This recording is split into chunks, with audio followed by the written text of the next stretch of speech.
Você concorda? Se é crime uma mulher bater num homem, tem que ser crime um homem bater numa mulher. Quando você diz que nós não podemos permitir que os homens se reúnam para discutir supremacia ou superioridade, eu até concordo que nós não podemos apoiar esses grupos, mas eles existem, assim como as mulheres se unem e discutem e debatem, sim, políticas públicas que prejudicam os homens. Um exemplo é uma foto muito famosa da Manuela Dávila, que segurando um livro que diz "O homem precisa acabar".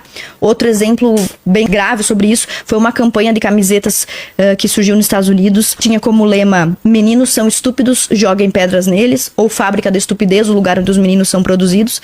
Então existem muito material anti-homem, de ódio contra o homem sendo produzido. Existem grupos feministas que defendem sim a supremacia da mulher, que defendem a superioridade da mulher. E por fim, a sua última pergunta, se eu concordo que deve existir igualdade jurídica e civil em relação aos homens e às mulheres.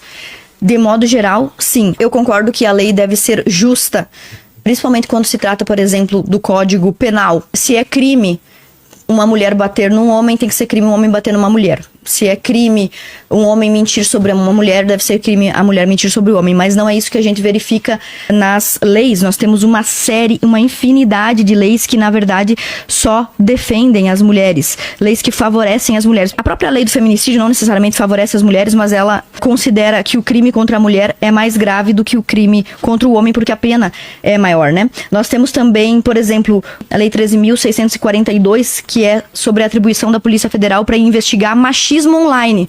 Então, machismo online não pode. Ódio contra a mulher não pode. Eu concordo, não deve ter mesmo. Porém, ódio contra os homens pode. A publicação da Manuela Dávila com aquele livro "O Homem Precisa Acabar", não aconteceu nada com ela. Vou dar um outro exemplo.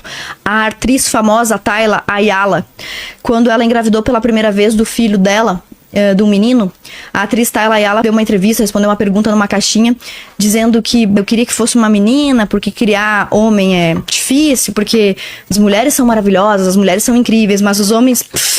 E ela continua na sua explicação dizendo que é muito difícil criar um ser humano do sexo masculino, porque ele pode acabar virando machista, um bobo, um criminoso, alguma coisa assim. Se eu estiver me equivocando numa palavrinha ou outra, mas eu quero que vocês lembrem desse caso, que é muito sério. Nós temos também o caso da Gabi Catuzzo, já que você pediu exemplos.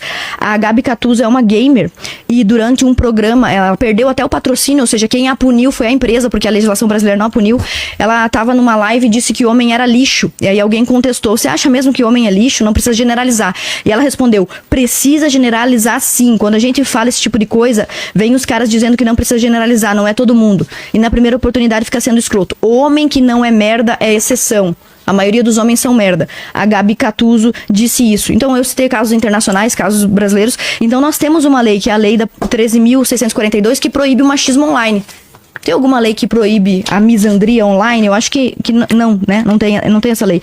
Nós temos também o caso da lei contra stalking, a lei 14.132 de 2021, uma lei que proíbe stalkear, né? Você ficar seguindo, perseguindo alguém.